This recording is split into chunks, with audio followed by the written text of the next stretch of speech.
Interstellar travel is the act of leaving the influence of our solar system and entering interstellar space. The two biggest things to consider when traveling through deep space is fuel consumption and time. Both of these factors contribute to the overall efficiency of the trip.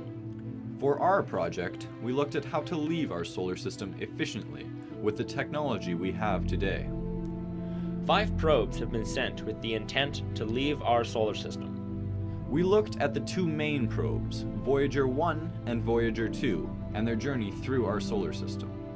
Their objectives initially were just to pass by and record data on Jupiter and Saturn. However, after the success and completion of every objective Voyager 1 and 2 had, the scientists and engineers at NASA Jet Propulsion Laboratory realized how far these ships could fly.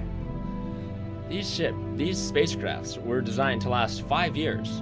However, the power source being used is the natural radioactive decay of plutonium-238, an isotope of an element with a half-life of 88 years.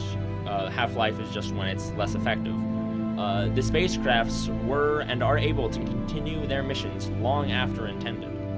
After extending the missions to last 12 years and on, Voyager 2 went on to pass by Uranus and then Neptune. It currently has been over 44 years since launch.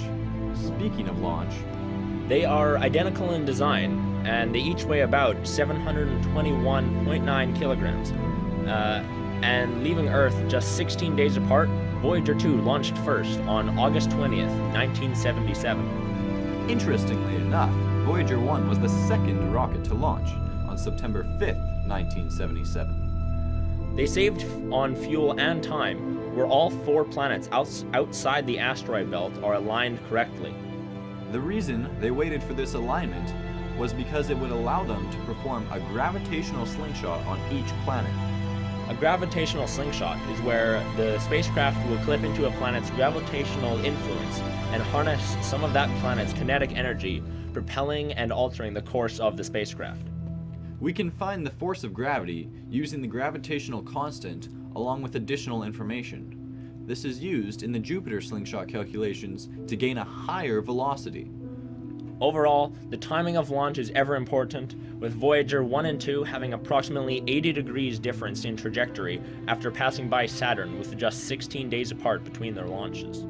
This alignment of the planets only comes around every 175 years, and so the data collected by Voyager spacecraft are very unique.